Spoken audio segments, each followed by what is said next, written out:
வணக்கம்.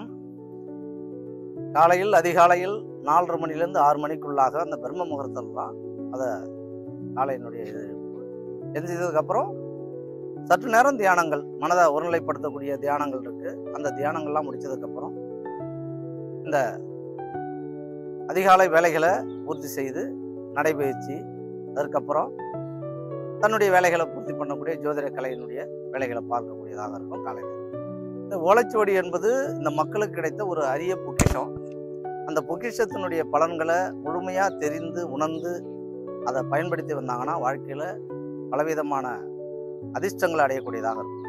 பஞ்சபூத தலங்கள் நீர், நெருப்பு, காற்று, மண், ஆகாயம், இந்த சக்திகள் அடங்கியது தான் இந்த பூமி.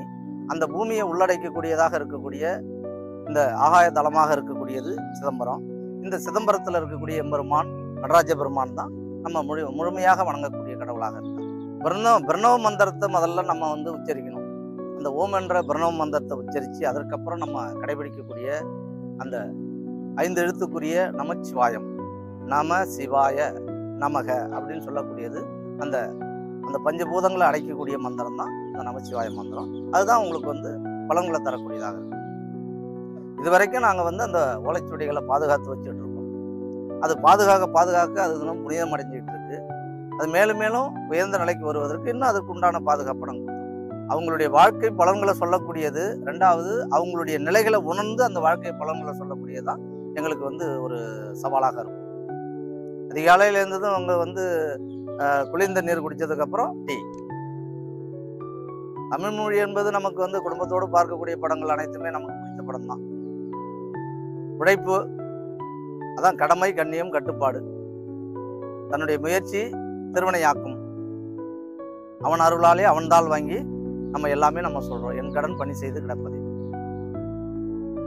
ஒவ்வொருத்தவங்களுக்கும் நம்ம பலன்களை எடுத்து சொன்னதுக்கு அப்புறம் அந்த பலன்கள் மூலமாக அவங்க வந்த நபர் அவங்க எந்த மாதிரி ஒரு சூழ்நிலையில இருக்காங்க, அவங்களுடைய நிலைகள்லேருந்து மாறி இருக்காங்களா அப்படின்ற மனதுக்குள்ளாகவே உணர்ந்து மேற்கொண்டு அவங்களுக்கு ஏதாவது அந்த நிலைகள் மாறுவதற்குண்டான வழிமுறைகள் இருக்கா அப்படின்னு சொல்லக்கூடிய நிலையை உணரக்கூடியதுதான் மனப்பக்குவம்.